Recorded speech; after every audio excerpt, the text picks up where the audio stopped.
One size does not fit all, especially when we're talking about diets, because experts now say to achieve optimal health, we're talking greater weight loss, lower cholesterol, lower blood pressure. You need to eat a diet specifically tailored for you. And today on the exam room, it's all about personalized nutrition.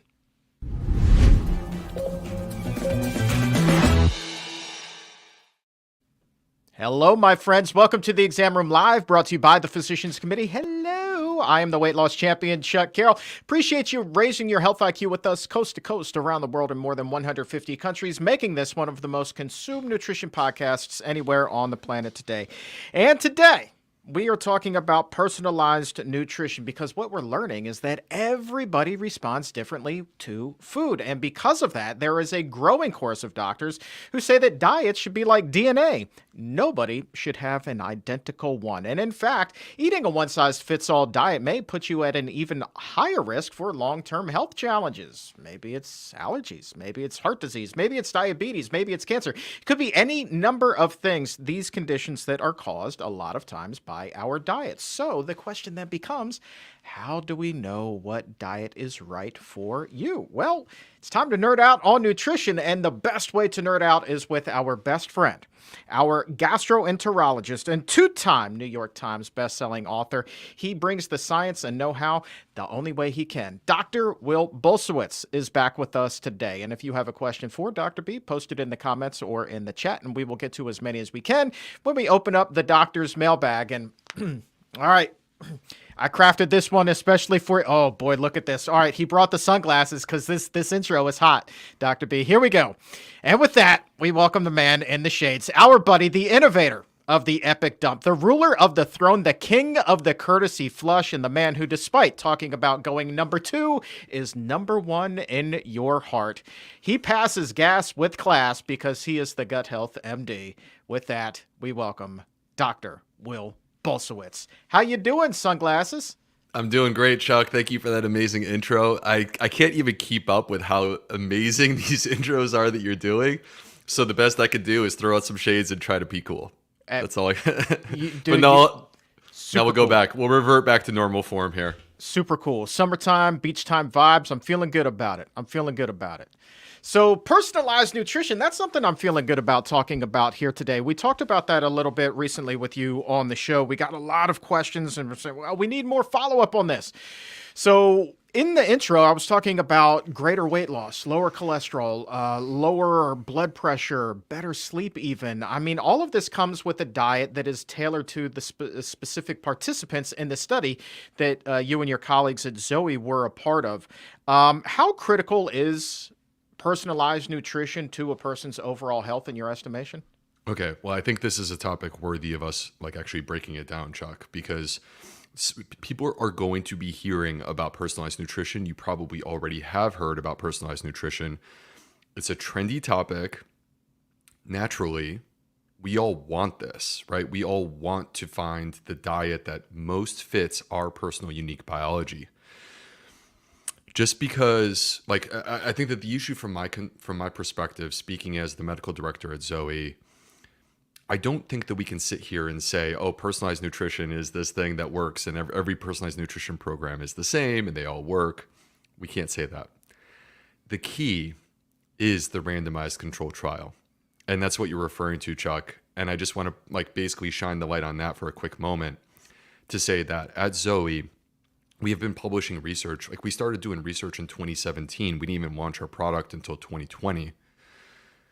We have been publishing research, but what we're most proud of is our most recent article that was published in Nature Medicine, literally the top medical journal on the planet, which was a randomized controlled trial. This is the gold standard in medicine, where we put the Zoe program up against U.S. dietary guidelines to show, do people do better by following the Zoe program than what they would do with the U.S. dietary guidelines. Now, U.S. dietary guidelines, in this crowd, on the exam room, we would all sit down together. If we were all hanging out, which is something we should do, if we were doing that, we would sit down and we would look at the U.S. dietary guidelines and we would say, these could be better because they could be more plant-based. because we don't need to advocate for dairy products. But that being said, they're not, trying to be honest and fair, they're not the worst thing on the planet. It's not like they're way off. They're just like a B or a B minus. They're certainly not an A. So that being said, with Zoe, basically the question was, can we do better than that? Can we do better than the U.S. dietary guidelines that our government is literally recommending? And the answer to the question is, you already said, Chuck, and I would love to take on whatever aspect of this you want to take on. We can talk about the personalization part of it. We can talk about the people who adhered to the program and did better. But the bottom line is that people did better on the Zoe program, losing more weight, lowering their triglycerides, lowering their hemoglobin A1C, reducing their hunger, improving their dietary quality. And these are the things that really matter when we talk about, for example, cardiovascular risk, which is our greatest cause of death in the United States. All right. Well, I hate to go here first, but I think that it's important when we're talking about U.S. dietary guidelines to ask the question then, how much industry influence was there in this Zoe randomized clinical trial? Industry influence. So, I mean, we paid for the study ourselves. Right. Because we have to. We Right. kind of have no choice. One of the reasons why a randomized controlled trial is to public benefit is that there are certain things that are required of us in order to do it this way. One is we have to publish what we're planning to do publicly. So basically, we put out there, this is what we're doing. This is how we're going to analyze it. So that's number one, which is that we're not making it up as we go. We're not fishing for what we want. We have publicly disclosed prior to us even initiating the trial what the plan is, exactly how we're going to do our analysis, all of these types of things. The second thing is that the people who perform the analysis are blinded. So basically, they don't know what group is what. They don't know who got Zoe, who got the government dietary guidelines. So they're just performing the analysis according to what was predetermined and published publicly, a year and a half ahead of time. So from my perspective, yes, we did sponsor this. We have to. Who else is going to pay for it? Our government is not going to pay for this. Right. But at the same time, I think that the to people who are reviewing science, this is one of the things that you can take solace in, is that this is a randomized controlled trial. We posted it publicly on clinicaltrials.gov. We followed the analysis. We had blinded people performing the analysis. We're not sitting there fishing for the results that we're trying to find. Right. I guess what I was hinting at was there wasn't a big dairy industry influence here, or a red meat industry, or even a broccoli or kiwi industry. Not on our side. Okay. Not on our side. I mean, I can't speak to what goes into the U.S. dietary guidelines. I do know that these are questions that people should ask, right? These are questions that people should ask, and these are questions that you should look into. Yeah.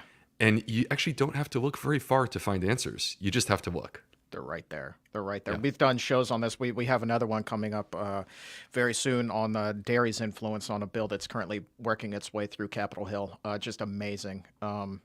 Long story short, they're basically trying to absolve the saturated fat found in whole milk from the saturated fat limit for school lunches, that's a whole other thing. Anyway, that's a show for another day. Well, It's fascinating. As a father of 4 kids, that it's very disturbing to me.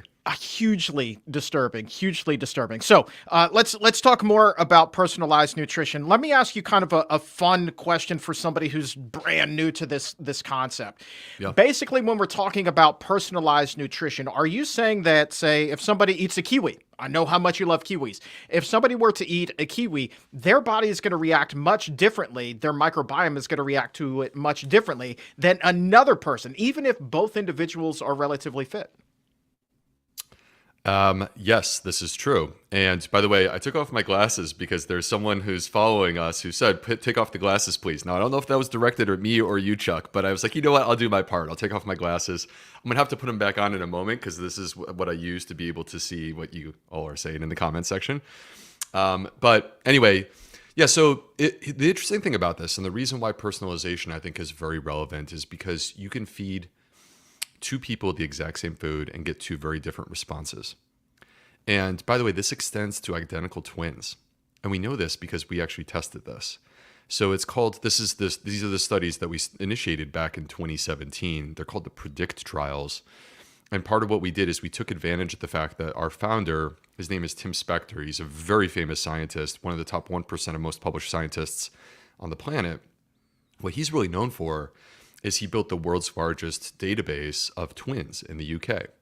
So they have all these identical twins, fraternal twins. And when you want to do genetic studies, this is how you do it. Like, you basically look at what is the response between two people that have literally the exact same genetics.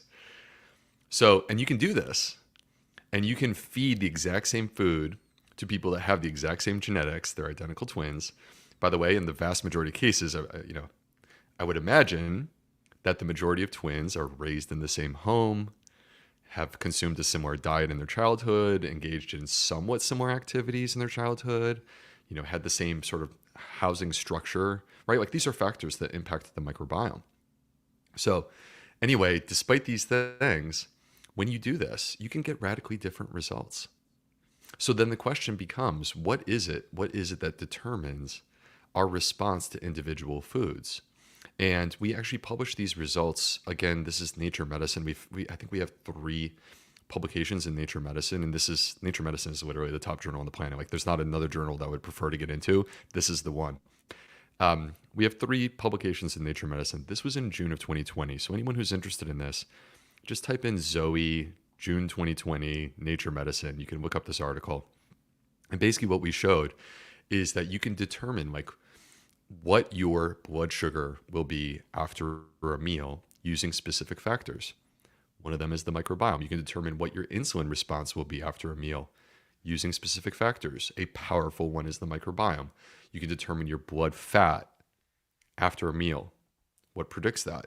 Once again, it's the microbiome. And the microbiome in each of these is slightly different, but particularly with your insulin response, which implies insulin resistance, which is type 2 diabetes and non-alcoholic fatty liver disease, particularly with your insulin response and particularly with your blood fat response, the microbiome is one of the most powerful predictors. So if you know a person's microbiome, then you can understand with more clarity exactly why they're having this particular response to their food.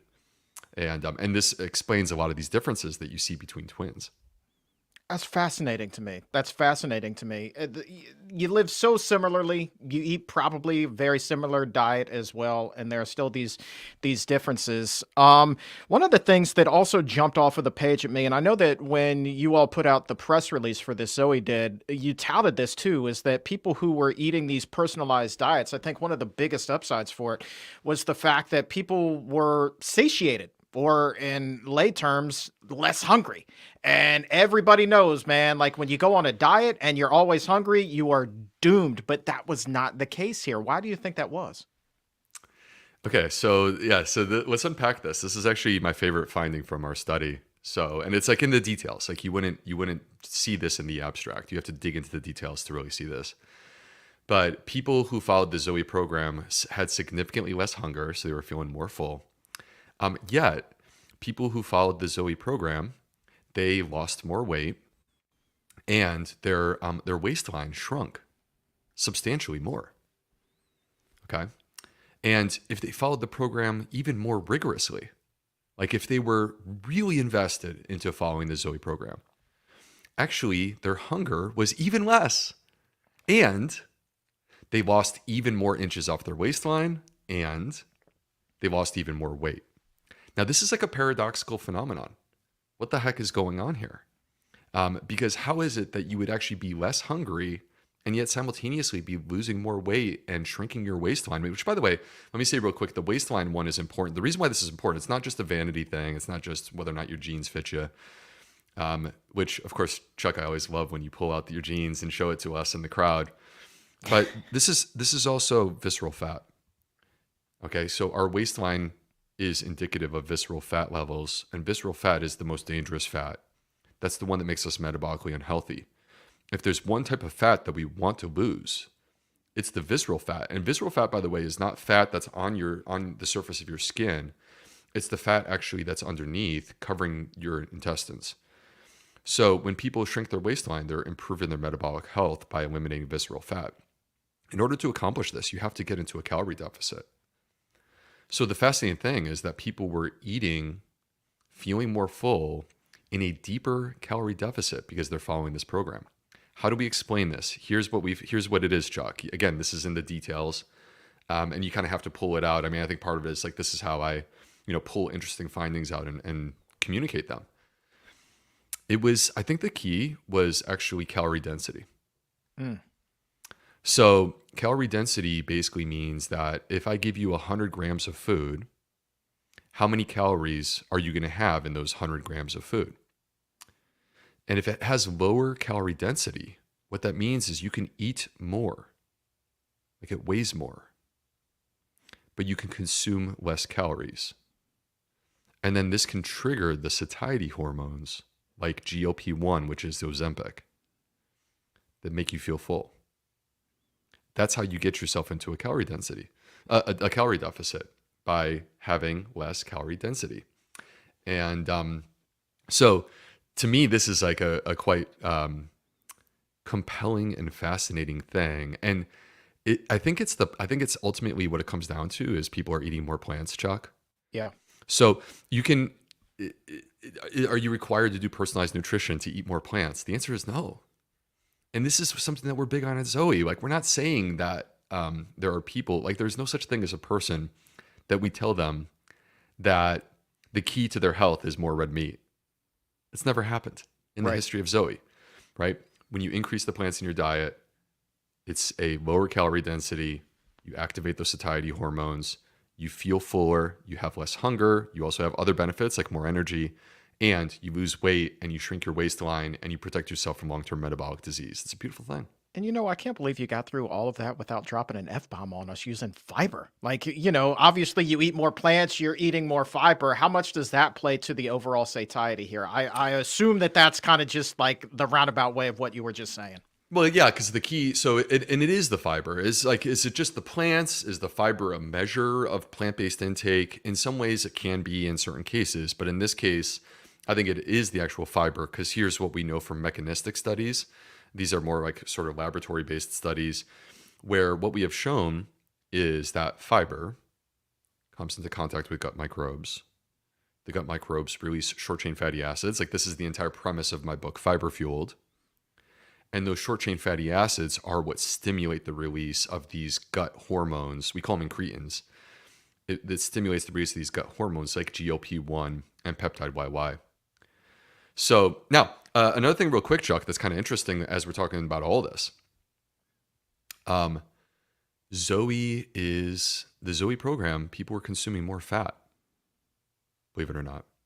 So what were the sources there? Were there just more nuts and avocados and things like that? So this is the key, is that even though they were consuming a higher intake of fat, the calorie density was less. How is this possible? How could you possibly have less calorie density and be consuming more fat? The answer is the quality of the food. Because when you consume tons of plants and then healthy sources of fat, such as nuts and avocados and extra virgin olive oil, it's not required. Extra virgin olive oil is not required. If you don't want it, don't consume it. But these are healthy sources of fat.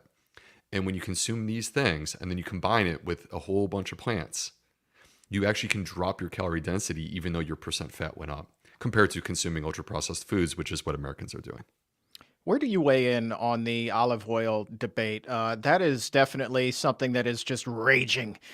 Should you or shouldn't you? More and more science is emerging that olive oil may not be necessarily the villain that a lot of people think that it is, despite the fact that there is an incredibly high amount of fat in that. I think that all the evidence. So let me say this first and foremost: the raging debate only exists in the plant-based community. Facts. We're fighting each other. Facts. We're fighting each other. So it's a civil war. Seriously, it is. It's a civil war. And does a civil war look good to outsiders? Does this help us to recruit more people to a plant-based diet when we fight each other? No. Nobody wants to be a part of anything where there's a lot of infighting and upset and toxic turmoil and or things shame. like that. Right? Or No one wants to be shamed for not eating the way that someone, Absolutely. like someone says, you need to eat this way, and if you don't eat this way, you're not good enough. Okay, that's nonsense. Yeah. Right? Yeah. All right. So let's put it this way, Chuck. You can be healthy on an oil-free diet. Definitely. Guess what? You can absolutely be healthy with oil in your diet. And extra virgin olive oil would be the choice. Right. And it's very clear that when you compare it to other sources of oil, extra virgin olive oil is the choice. And there are studies, Chuck, like people need to look at PrediMed. And this is a huge, like one of the biggest randomized controlled trials of the last 15 years. And there were 3 interventions. It was either a low-fat diet, or it was a Mediterranean diet supplemented with extra virgin olive oil where you were required to consume it on a daily basis, or it was a Mediterranean diet supplemented with nuts. And if you look at the results, the extra virgin olive oil group not only outperformed the low-fat group, the extra virgin olive oil group outperformed the nut group almost every single time. That is fascinating. So we just have to, we have to be honest. We have to stick to the science. Science evolves. We have to talk about it. My position is very clear. I don't like the fighting. I don't think it makes sense. I don't think it's helpful. I don't think it brings more people into this tent. I want to grow the tent. I want to invite more people to be plant-based. There are many forms of plant-based. It doesn't have to be all or nothing. I celebrate every single person who looks to add more plants to their plate. That's Amen the way to that I that. am. And let's celebrate kind of what Gabrielle just posted in the chat. She writes at 1225, the fighting is because humans have a strong need to be right. And if we focus on what is true and actually works without ego involved, everybody wins for what it's worth.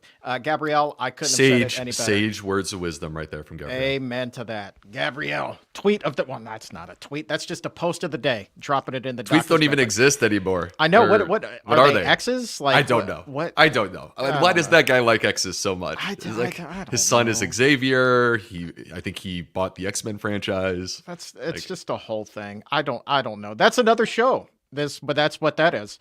Fair enough. All right, let's go ahead and open up the doctor's mailbag. So if you have a question for Dr. B, go ahead, drop it in the comment or in the chat, and that's going to be your best opportunity to get that asked here on the air. Also, really quickly, as those questions start coming in, I want to ask you about the better mood that a lot of people have because of the personalized diets. I found that to be particularly interesting, especially as somebody who had struggled with depression, was diagnosed with it in the 6th grade. So anytime I see something about like eating your way to happiness, essentially, my ears kind of perk up. So what's the connection there, Dr. B? Well, so the connection is clear. I mean, there is definitely a connection. Our food connects to our microbes. Our microbes are connected to our brain. And our mood can be impacted by both our diet and our microbes. If you look at people who have, for example, major depression, now, by the way, this is not just feeling down or something like this. This is a clinical disorder that has rigid criteria that we have to follow. But if you look at people who have major depression and then you lift up the hood and you take a look at their microbiome, what you will see is dysbiosis. And specifically, what's going on with the microbes? There are less of the microbes that produce short-chain fatty acids.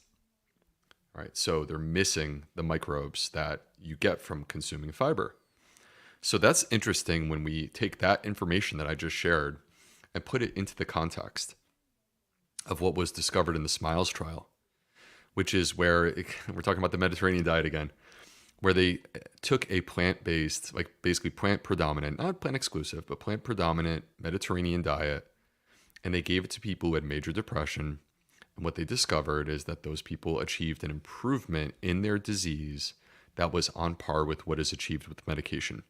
Now, to be clear, speaking as a medical doctor who's taken care of thousands and thousands of patients, I would never sit in a room and take a person who has major depression and say that the only way to approach their disease is just with food. So there is a clear role for medicine, and I've seen at least hundreds of patients with profound improvements with medication. Of course, there's some that just doesn't work out, but the key here from my perspective is not that it has to be one or the other. The key from my perspective is it should be all the things that work. Let's find all the things that work. Let's put them on the table and let's take advantage of them, as opposed to being, sort of like, hey, rigid, like we can only do this or do that, and we're removing the rest. I agree with that. I think it's a blend of all things that are available and not an over reliance on one thing or another. Well, much like Chuck, so here's another interesting thing. So exercise. Exercise improves major depression. Yeah. All right. Now, what happens in the microbiome when we exercise? I would imagine it improves, but I wouldn't tell you when I was overweight because I wasn't doing it, man. Yeah. Well, right. But when you were overweight, I would imagine that you struggled with your mood more. I would imagine that you struggled with emotional lability more, like, being up and down, right? Yeah. Roller coaster. Exactly. And these are things that come with this territory that we're talking about. And then the question is like, where is this actually coming from? And I think that there's a compelling argument that the microbiome is a part of that story, not the whole story, but part of that story. And so with exercise, we know that exercise improves mood. We know that exercise can be used to improve major depression. Okay. I was just like literally this morning writing an article for my newsletter, which by the way, everyone can sign up for. It's completely free, where I'm talking about what does exercise do? And what it does is it increases the diversity of our microbiome, and it increases the butyrate or short chain fatty acid producing bacteria. So a moment ago, I said major depression is associated with a microbiome that is missing the butyrate or short chain fatty acid producing bacteria. And I said the way that we address this with diet is by eating a plant predominant diet. And now what I'm telling you is you can even add to that exercise, and you can do both. So it gets back to this idea of synergy, Chuck, because 1 + 1 can equal 3. And the way that we do this is by taking advantage of both because they synergize. It's all about the blend, man. It's like a good cup of coffee. It's all about the blend. Hi to the exam roomies all over the world tuning in. Cheers to that. Karen Price listening over in Germany today. How you doing, Karen? Thank you so very much for being here. Also want to say hi to Anton, who's checking in today. Oh, my goodness gracious. We have Tofu, who's out in Phoenix. Hopefully she's staying nice and cool. Ines is in Portugal. Thanks so very much for being here. And we also have Susanna. Speaking of mood and happiness, Susanna, who's watching from Finland, says it's the happiest country in the world, loves the podcast. So thank you, and cheers to your smile, Susanna. Very cool. You ever been to Finland? I've never been. Never been to Finland. I've been to Sweden, and it was really fun. It's a great place to go in like June because literally the sun is up until like 12:30 at night. That's awesome, man. All right, here we go. Let's go ahead and open up the doctor's mailbag. Going back to the oil, Peggy Lee, would a 1/4 teaspoon of sesame seed oil in Asian dishes potentially be harmful to your health? What do you think there? We were talking about olive oil earlier. This is clearly a different type. So, I mean, first of all, we have to contextualize these things. Like, I highly doubt that you're having Asian dishes once a day, let alone more than once a day. A 1/4 teaspoon is a trivial amount of oil. So a teaspoon, right? I mean, even if you mean tablespoon, even if that's what you meant was tablespoon, this is still a trivial amount of oil. A tablespoon will be about 25 calories of oil. A 1/4 teaspoon is a fraction of that, maybe 10, maybe 8, something like that. So I'm not concerned at all. Lynn, can't go into specifics here, but Lynn says that she does eat a plant-based diet, 76 years old, but has osteoporosis and sarcopenia.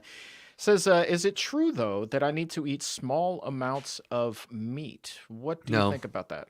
No, I don't think so. I think what you need to do is do weight-bearing exercise. So the key, actually, the most important thing with these types of things, so osteoporosis is bone-related loss, sarcopenia is muscle-related loss. How do we build our bones? Weight-bearing exercise. How do we build our muscles? Weight-bearing exercise. Lynn, here's what I would consider if I were you. Chuck, I think I told you about this, but I don't think I've talked about this much publicly. I have a Go Ruck vest. Go Ruck, R-U-C-K. And it goes over my shoulders, and you put a plate in the front and a plate in the back, and it's weight. Yes. Okay. And what you do is you start with a nice mild weight that you can handle, maybe 5 to 10% of your body weight, and you just walk. You just walk through your neighborhood. The best time to do this is early in the morning. I'm going to tell you, my life has been transformed by doing this. I'm serious. not exaggerating when I say that I do this every morning because I'm addicted to it. And because I feel like $1,000,000 for the rest of the day, and I sleep like a sweet little baby every night. I do. A sweet one. A sweet one, Chuck. Not one of those bratty kids. No. No. A great one. A great kid. The sweet little baby. And there's a reason for this, which is that, first of all, we need to get natural sunlight in the morning. This is actually how our body turns on, right? And it's how we set our biological clock. And it actually affects how we feel in terms of our sleepiness at night. So when we get morning sunlight, we actually are, what you're going to find, this is what I find. When I get my morning sunlight around 8, 9 o'clock, I'm like, ooh, I can feel it. Like, I'm ready. I'm ready for that sweet little nap until tomorrow morning, right? Yeah, man. So it helps me to get ready for rest in the evening. It's basically setting my biological clock to know when the day starts. That way you know when the day ends as well. But the other thing is that when I put on some weight, and I'm just walking through my neighborhood, usually pushing a stroller. It activates not just my legs, which by the way is part of what you need for osteoporosis, right? You want to build the leg muscles, and you also want to put pressure on these bones because that's how the bones actually grow stronger. But it does more than that. It actually affects my shoulders. It affects my core. So it ends up feeling like a full body workout, Chuck. Literally all I did was take a walk for 20 minutes around my neighborhood. I started off with 20 pounds, which is about 10% body weight for me. I'm now up to 40 pounds, which is about 20% body weight for me, which is pretty good. And it's a good workout. I sweat pretty good. So my answer to Lynn is, hey, Lynn, if I were you, it's worth the money, whether it's your birthday or Christmas or just a gift to yourself because you deserve it. Grab yourself a Go Ruck vest. Start off with a low level, 5 to 10% of your weight. 10% can be pushing it, so maybe 5%. Start there, walk around, see how you feel, notice the difference, and then you can slowly work your way up. AJ says that they do weighted vest walks every day on their lunch break, but be careful walking into a shop with one on. They might look at you funny. You might set off a metal detector. I don't know. Yeah. My neighbor was like, hey, is that a bulletproof vest? I'm like, yeah. And I slapped it because we live in a nice neighborhood. Yeah. That's what I was like, that's got to look like Kevlar. So that's pretty fun. I mean, I feel kind of cool walking around with my camo. You can't see my chest because it's like camouflage. So you just see my head and my arms. You can't see me, Chuck. You can't see me. Landry, 1231, change of pace, but they've asked it 3 times, so I really want to make sure that we get this one on. Okay. Hey, Dr. B, any advice for getting rid of SIBO without using antibiotics? Yes. All right. I mean, SIBO is a complicated topic. We've touched on this a little bit here and there, Chuck. Let me start with like what I consider to be the most important thing. There was a study that was done where they looked at different factors with SIBO. Sugar and refined carbohydrate foods makes it way worse. So you really need to make a concerted effort to not have refined carbohydrates, which basically comes from ultra-processed foods. I doubt you're grinding sugar at home on your own. And the stuff that makes it better is fiber. The problem is that fiber can be tricky for a person who has SIBO, make you feel unwell. This is why you need low FODMAP fiber. Low FODMAP fiber allows you to target the gut microbes, support them, get what you need, address the underlying SIBO, and then as you start to reshape the microbiome, which by the way, doesn't happen in 3 days. Like, to me, this is a 2 to 6 month commitment to this process. But with low FODMAP fiber, you can start to build that microbiome back up. And then what you'll find is that you can reintroduce these FODMAPs and start to increase them over time. So this could be a low FODMAP diet working with a dietitian. It could also be, Chuck, I've talked before about 38 Terra. That's my prebiotic fiber supplement. And that's one of the things that we're proud of with that is that it's a certified low FODMAP product. And the reason why it's certified low FODMAP is because I was the one who formulated it. I'm a gastroenterologist. So I'm targeting the microbiome, but I'm also thinking about all the people who have issues like this.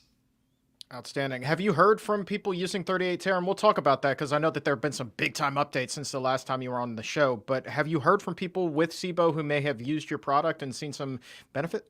We do. We hear from people who have SIBO. We hear from people that have other clear-cut cases of dysbiosis. For example, people that have ulcerative colitis, Crohn's disease. These are things, by the way, for people who are interested. You don't have to take my word for it. We have public reviews, and you can go to our website. You can actually sort the reviews based upon specific areas of interest using the filter feature. So like what I would say is just read the reviews and see what people say. All right. You want a tougher question? Yeah, Steven just let's go. put I one love in the it. chat that I feel is kind of like that's next level. It's a 201. Steven Okay, come at at me, bro. 1239. What are the ideal macronutrient ratios for a physically active lifestyle intended toward muscle growth and maintenance? So, Steven, I'll be honest with you, and you'll probably hear different things from other people. I'm not a macro guy because I think that macros are too superficial of a measurement. So, for everyone who's listening and trying to understand, like, what are we even talking about here? All right, the macronutrients are carbohydrates, protein, and fat. Now, here's the problem from my perspective with saying here's the macronutrient ratio that you need. There are good sources of carbohydrates and there are bad sources. I mentioned a moment ago refined sugar. I've also talked about fiber. There's a bad one and there's a good one. There are good sources of fat and there are bad sources of fat. I mentioned already in the show that we could have extra virgin olive oil along with avocados and nuts. Those are good sources of fat. We talked about red meat. There's also trans fats. Those are not the types of fat that we want. There's also good sources of protein and bad sources of protein. Plant-based protein is the preferred approach whenever possible. The key is getting your protein. That's the key. If you want muscle growth, the key is getting your protein. And if you want to be more specific, there are certain amino acids that you want to try to target. So leucine would be the main amino acid for muscle growth. But the key is basically like you want to get 1.2 to 1.6 grams of protein per kilo if you are serious about muscle growth and you are physically active and in the gym. And you will notice the difference if you do that. So we hear 0.8. 0.8 is the bare minimum of how much our body needs. But if you're trying to grow muscle mass and you're physically active in the gym, then you may need more protein. That's the way that you approach that. So, and what are good sources? Good sources of these things can be things like tempeh, tofu, of course, legumes. And then, like, if necessary, to help you get there, you might have a protein shake. And I don't think there's anything wrong with that if you're being serious about your fitness and that's what you need. All right. Could be worse. What do you look for in a protein shake? I feel like if you go to the store and you pick one up off the shelf, you look at that list of ingredients and it is super long. What are the red flags there? I like simple. I like, of course, plant-based protein. I prefer multiple sources of plants. So because, I've talked about diversity of plants with the microbiome, but when it comes to protein intake, it's like diversifying your portfolio. Every single plant has certain advantages, but also every single plant has weaknesses. So if we were to apply that concept to amino acids, if you just ate the same plant over and over and over again, you would really pump up the amino acids that it's good at, but you would also make yourself inadequately provided the amino acids that are not provided by that plant. So that's why I don't like single source plant-based protein. I prefer multiple source, diversify it. I prefer organic, and when possible, I prefer fermented. So fermentation actually makes it less likely to cause bloating. All protein shakes cause bloating.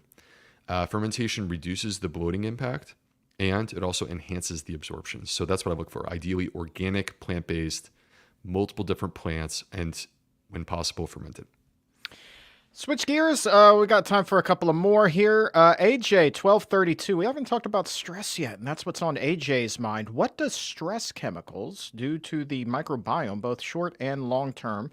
And does stress management techniques assist with the microbiome getting that into optimal functioning? 110%. This is the brain-gut connection. We know that the brain-gut connection is real and manifested in all of us.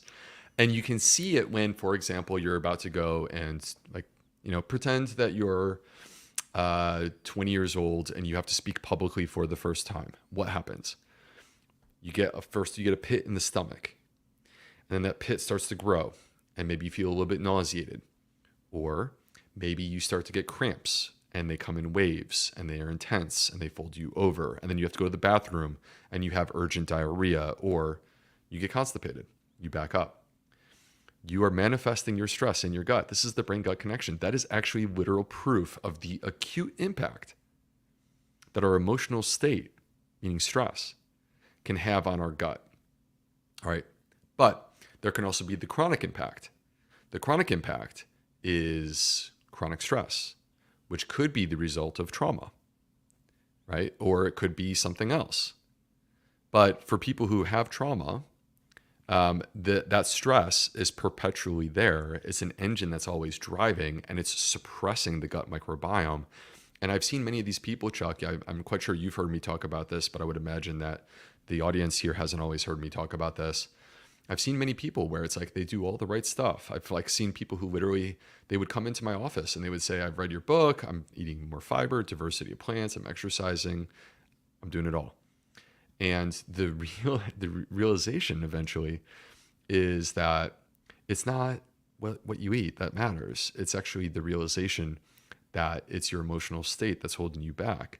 And a quick example of this, Chuck, is I had a young lady with ulcerative colitis that I could not get into remission no matter what I did. And I was trying all my tricks. And I could not get her into remission. You know what got her into remission? When she quit her job. Oh, wow. Because basically she had a boss that was abusive. And so when she de-escalated that stress, that was a Monday to Friday every week thing, she actually got her health back. Wow. So I think that these are important things for people to be aware of. Now, how can we approach this? There are many ways. If you have sincere trauma and severe levels of stress, I think professional help is indicated.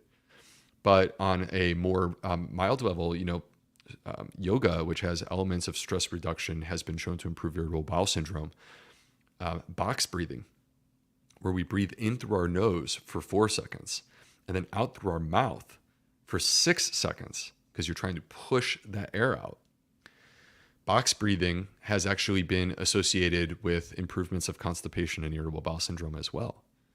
So there are techniques that we can use.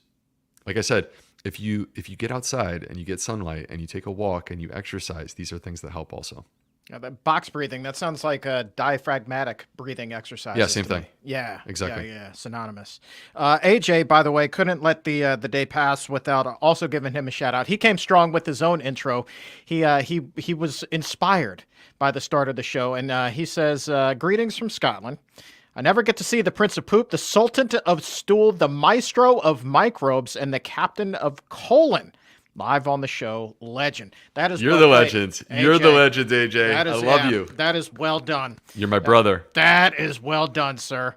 All right, final question of the day goes to Rhonda. Talking about sweet stuff here, 1237. Any thoughts on the sugar xylitol? I hear it's helpful for dental health, but does it have any effect on the gut?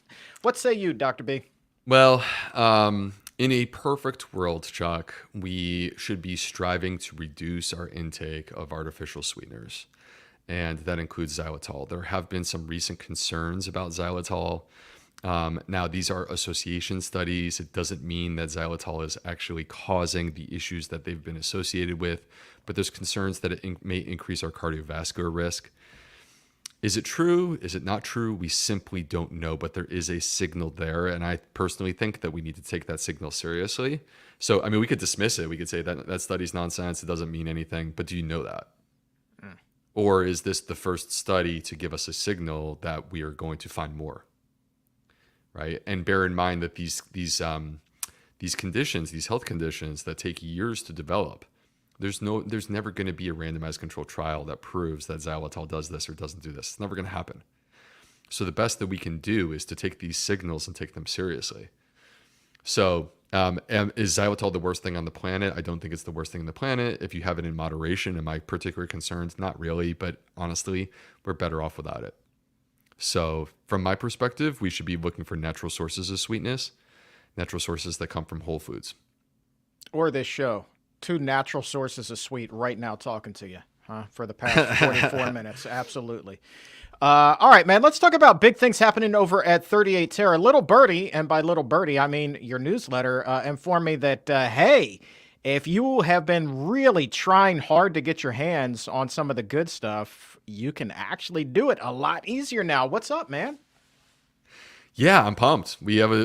So basically the quick story is this. 38 Terra is my supplement company that I launched because basically in the gut health space, like you can feel however you want to feel about supplements. I'm just going to tell you that you'll never be able to convince me that there's not tremendous value because I witnessed it with my own eyes in thousands of patients. And this was over the course of years.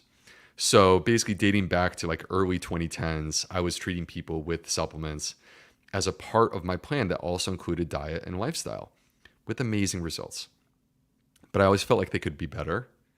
I felt like they could be more transparent. I felt like they should be third-party tested. I felt like the quality could be way better. So that's basically what I did is I started a company. We launched softly in January of this year, and we rapidly realized that we just didn't have enough. We didn't produce enough, and it takes us 6 months to get more because literally Chuck, like we have 7 different plant-based ingredients. One of them is lingonberry that people, like it has to be in season in Finland. We had the person from Finland earlier. It has to be in season in Finland, and they go into an organic Nordic forest and they hand pick it for us. And it's a custom product that we have. All right. And it goes into our product. So it takes us 6 months to get all these ingredients together. Point being, now during this time, we spent 6 months building the website that we always wanted to have. And it's got the features that we want to offer to our customers. And what that means is that we have better customer service. So we have an AI chatbot that you can talk to. It answers all your questions, robust FAQ section. But we also have a loyalty program. And the loyalty program is designed like this. We want to reward people who are loyal to us.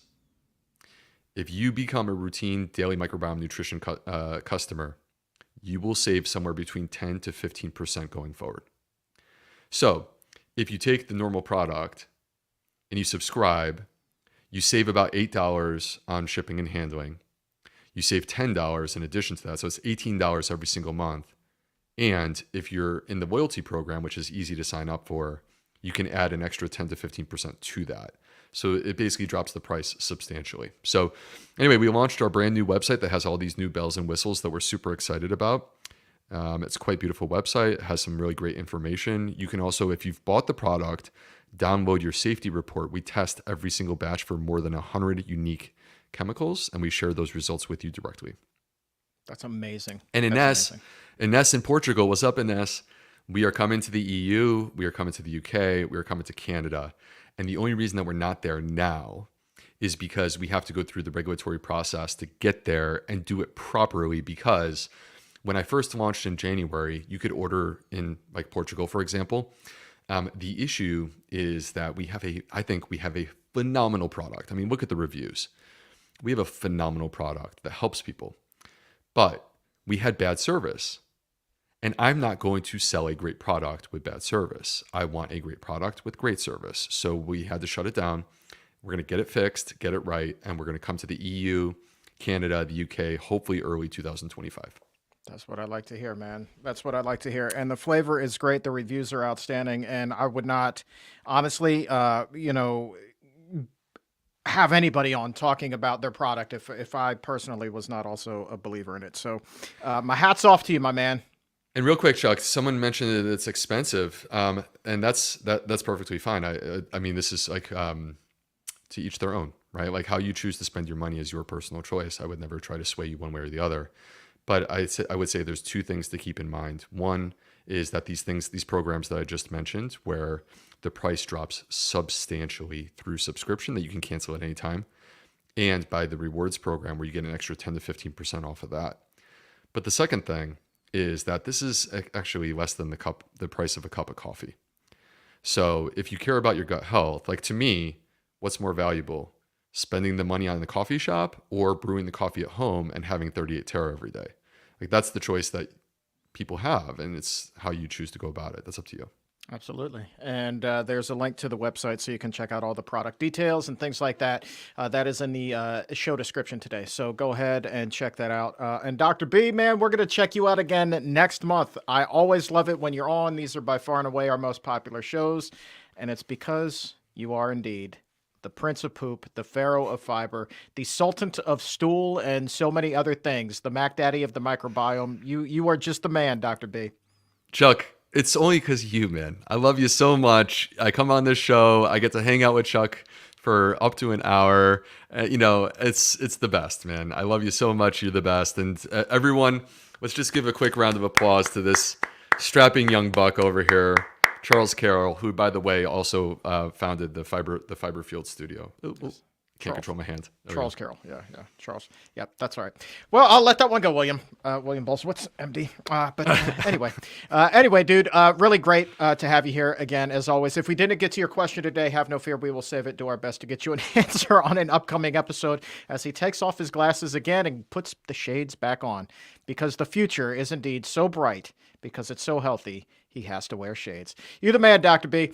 And thank you to the crew behind the scenes for making the magic happen. And to you, exam roomies, thanks so very much for hanging out and raising your health IQ with us. And on behalf of everybody here at the Physicians Committee, I am the weight loss champion, Chuck Carroll. We will talk to you again very soon. But until then, keep it plant-based.